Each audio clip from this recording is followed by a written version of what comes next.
اعلموا أنما الحياة الدنيا لعب ولهو وزينة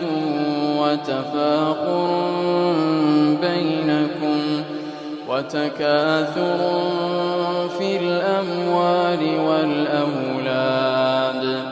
كمثل غيث أعجب الكفار نباته ثم يهيج فتراه مصفرا